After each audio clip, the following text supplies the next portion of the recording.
Well, greetings and salutations, everyone, and welcome back to tonight's second half. Before we get into it, though, a couple links. As you know, I rely on Patreon, PayPal, and my merch to help the channel to continue to grow and go. The links to Patreon and PayPal are in the description below. My merch is displayed directly under this video. Also, Dogman, Frightening Encounters, Volume 1 through 3, the audiobook versions. They were written and researched by Tom Lyons, narrated and produced by me, Jeffrey Nadolny. Those audiobooks are available on Audible, Amazon, and iTunes, the links to which are also in the description as well. And finally, last but definitely not least, if you'd really like to help support this channel to continue to grow and go, simply subscribe, click the like button, and please leave a comment. It really does help, and it definitely matters. And now, everyone, I have taken far too much of your time. Let's get on with today's second half, shall we? Alright guys, so it's been a couple days since I did a second half with terrifying experiences and compelling video evidence. That's what I'm going to be doing tonight. Now, before I do that, I'm hoping that a lot of you saw the Conjuring paranormal investigation I did with my daughter. If you guys haven't, it was uploaded last night. For the second half. I really did a good job, I believe, myself, editing it and putting it together. And my daughter and I really tried hard to give you guys the best evidence, true evidence we could provide. And I'm very proud of that upload. So if you guys haven't seen it, check it out. Now, on to the experiences and videos. Tonight's first encounter, the Sykesville monster. I am a 72-year-old man, and this happened long ago, but I remember it very well. The background was a series of events that placed me in a mountain cabin just outside of Frederick, Maryland, circa 1969 or 70. Just say my life at the time was in disarray. I had dropped out of college, my father had died very badly, and I was alienated. I needed to get my mind right. The opportunity to move to an isolated cabin, to live in contempt and solitude was welcome. I had inheritance money to pay for it all, and to the best of my memory, I was there 8 or 9 months. No TV but books and radio. I had a library card, and I can't remember if I had a phone. The experience begins when a month into my stay, a female beagle shows up at my door. She was a lost dog. I took her in. Never really could train her to do anything, but I fed her and she was sweet, if not the brightest dog. A few months in, I began to feel a presence around the cabin. It's hard to describe, but it felt like someone or something was watching. On many occasions, I thought someone or something, maybe looking in the cabin window at us. The next phase was the shadowing, or following. I knew the folk a half a mile down the lane, woods all around, and would sometimes visit them at night. Someone, or something, was waiting for me, and followed closely in the woods beside me in the darkness. You could hear it easily, footsteps in the woods, and it picked up its pace as I did.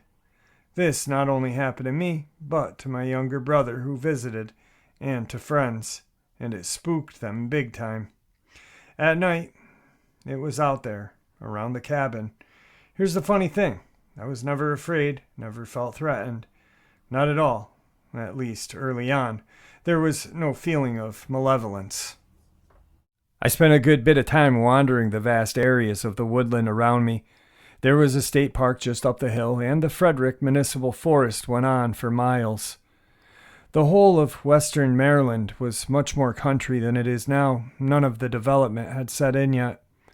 On our hikes, the dog and I, we'd come across evidence of campsites, recent ones in the woods, traces of fires, old abandoned buildings that had corners that gave shelter and looked like they had been slept in, garbage, food and drink, paper, what have you.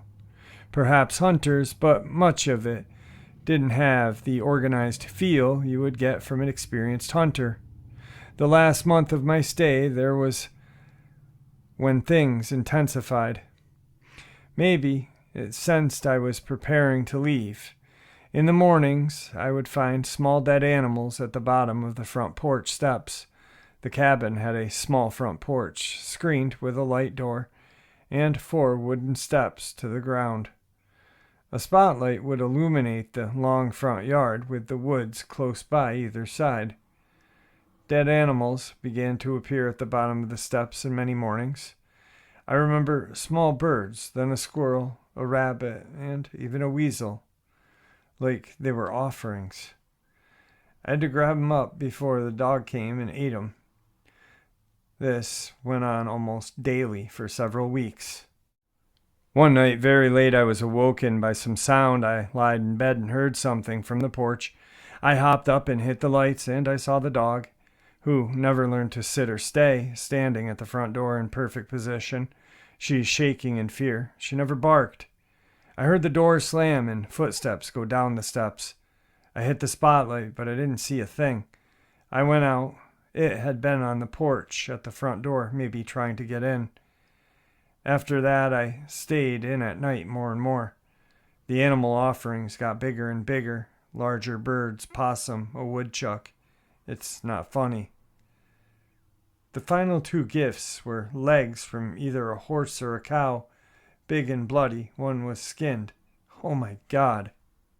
The second to last day the dog left me, I could hear in the woods howling on a trail, following a scent. I looked for her every way I could. Came up in the following weeks, but to no avail. She had left as she came. I moved back to the Maryland suburbs of D.C., got an apartment with a buddy, got a job, and moved on with my life. One day, not long after, I picked up a Washington Post, and there was an article about recent encounters with the Sykesville monster. It's described as a Yeti-like creature, fur-covered on 2 legs that would pick out a family or a person and give them attention.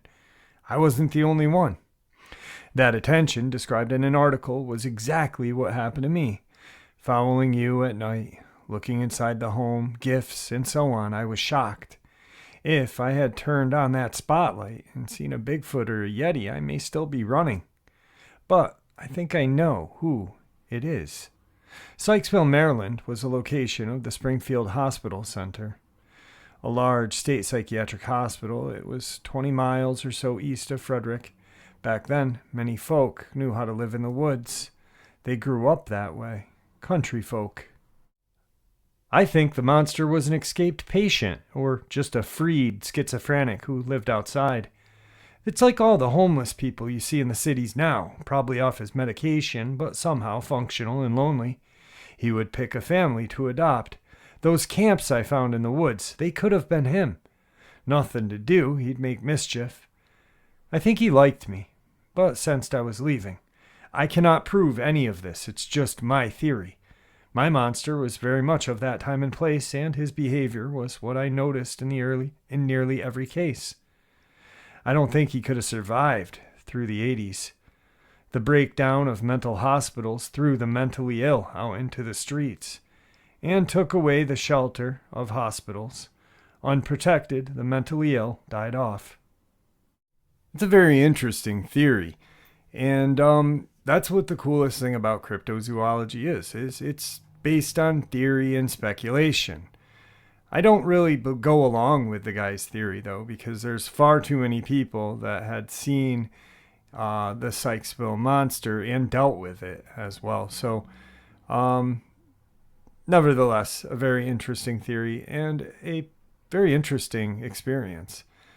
On to today's first compelling video clip. Is a gentleman is out in the woods and he starts to get a little kind of edgy feeling, proceeds to go into the woods a little further and hears some very strange growling. Let's get into it. Guys, check this out. I finally found some footprints in the snow. This is my boot print right here. And look at this monster print. Look at them toes. You can see how deep down that heel goes. Look at that thing. Compared to my foot.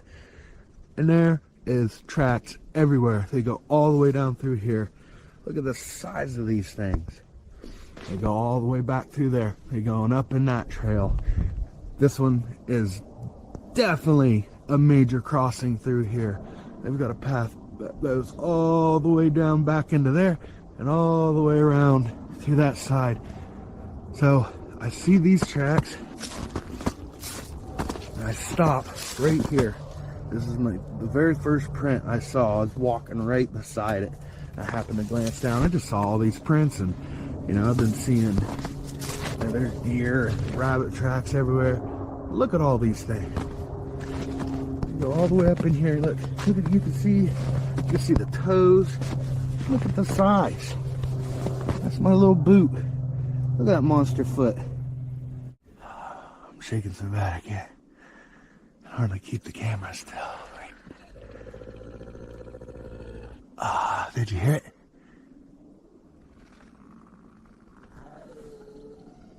Right back in there. Right back in there. Try to zoom it in a little bit and see. We can see something moving. You hear it? Oh man, you can hear that perfect.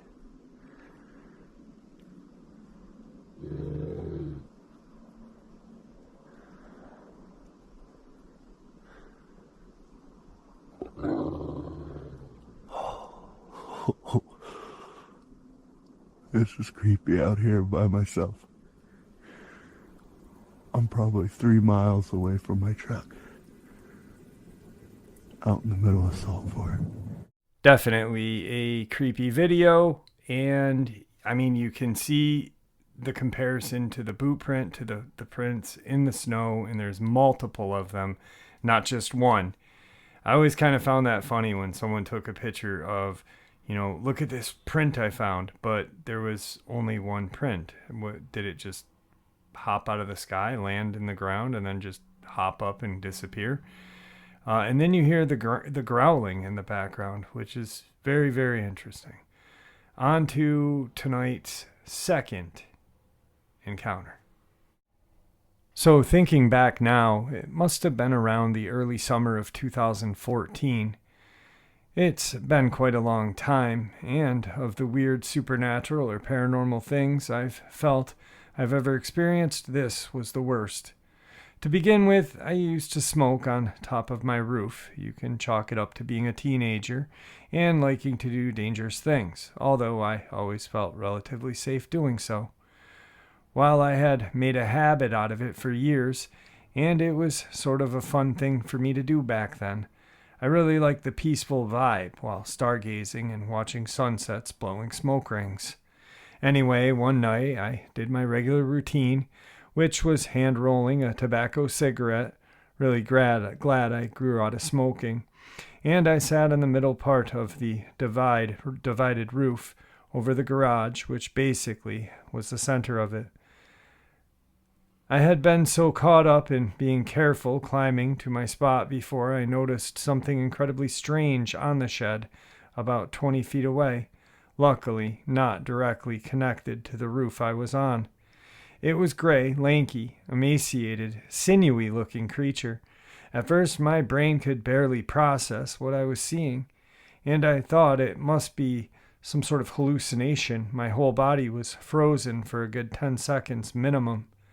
But I also knew that if this was a real creature, I was in danger. It had a silvery membrane flesh look. Unnatural skin covered sparsely in unkept patches of white hair. The creature's skin seemed to glow lightly in a reflective manner in the moonlight. It was very golem-like, but somehow thinner, primitive, and even more wild-looking. I do remember being flashed with a cat-like glimmer from the creature's eyes, so I can only assume it had a level of nocturnal vision. It was postured in a crab-like bipedal position, which is sort of funny because I actually had been in the similar crouching stance to keep my center of gravity low. No need to fall, right? It turned its head in a questioning, puzzled look. like it was surprised to see me there. When I started to slowly move, it mimicked my movements.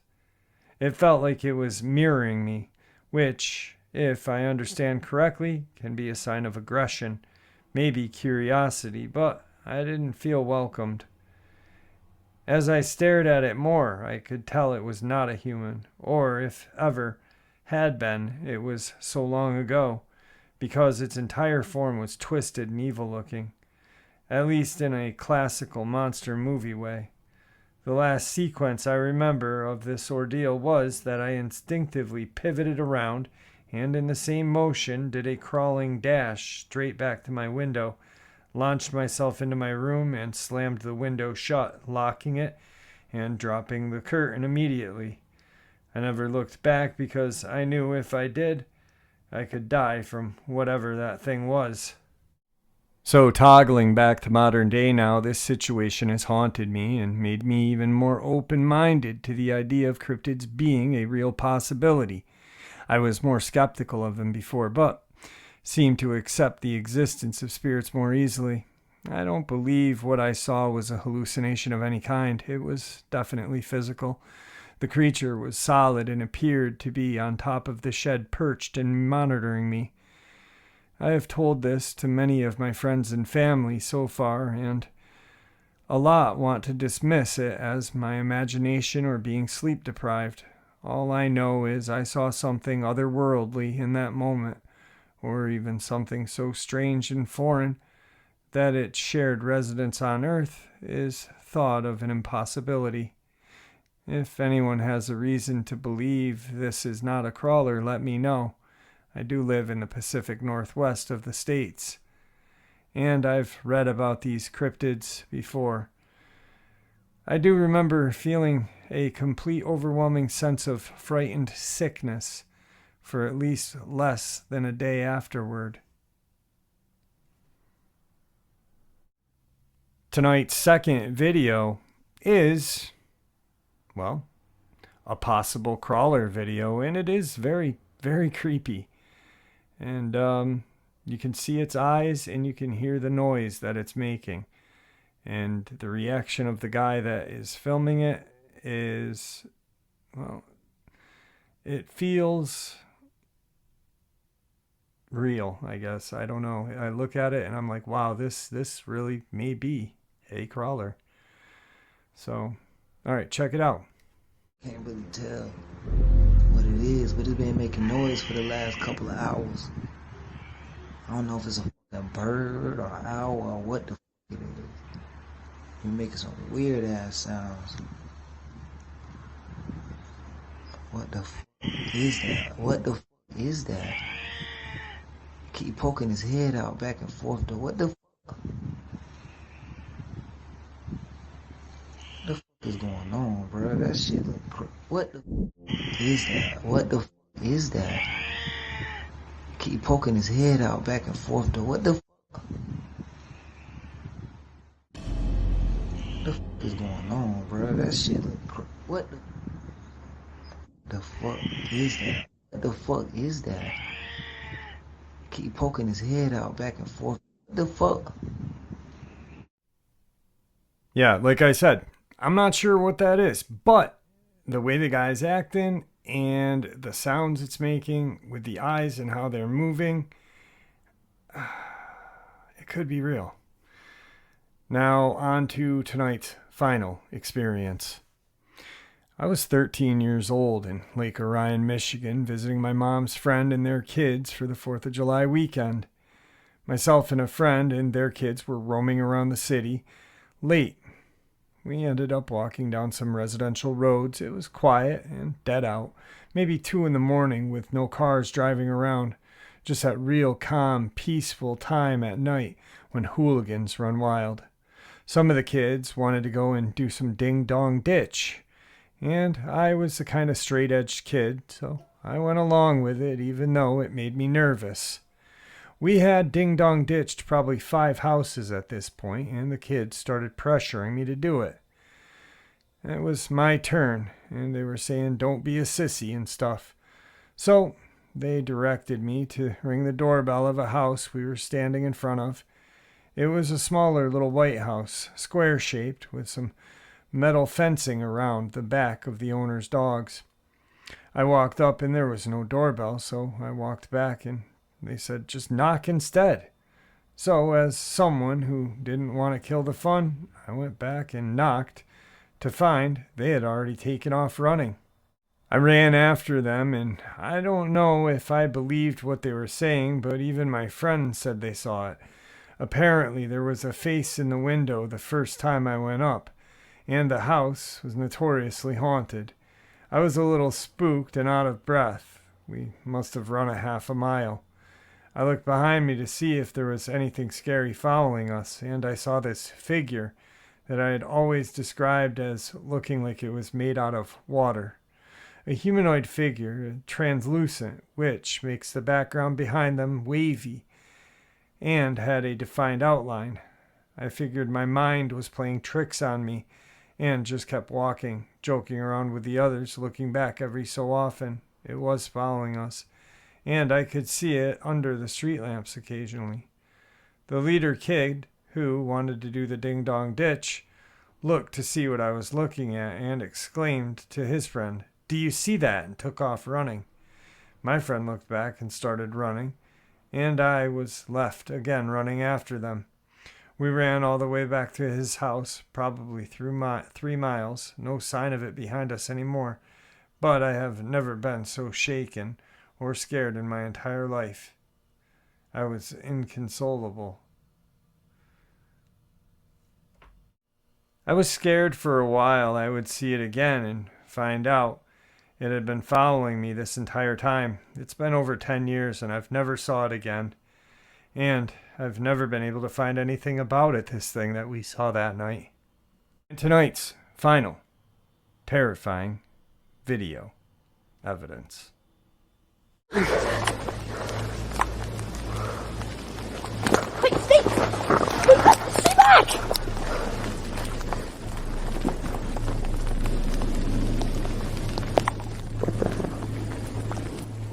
Okay, this is where we were when we just saw 15 minutes ago a live, I don't know, some sort of humanoid thing, I don't know.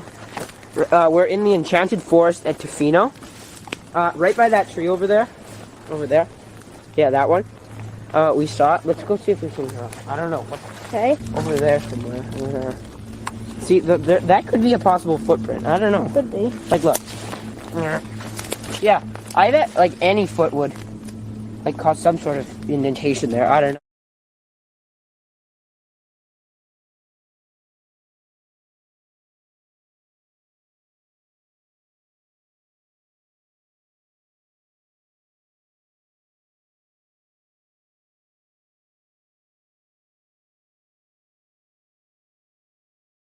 All right, guys, and that is tonight's final video evidence. Once again, I never took these videos. These are not my videos. So if you're going to leave something in the comment section about the videos being shaky, don't include me. Also, my opinion is my opinion. I've only ever thought one video that I've ever shared was 100% the real deal, and that was a Sasquatch video. The rest of these I share so you guys can form your own opinions. So instead of commenting in the comment section, the video's shaky, why didn't he do a better job, and why does he think everything's real? I don't. These are videos that I'm sharing with you to just share. So with that, I hope you guys enjoyed tonight's upload, and may the Great Spirit watch over us all. May he guide us down that path that we call life.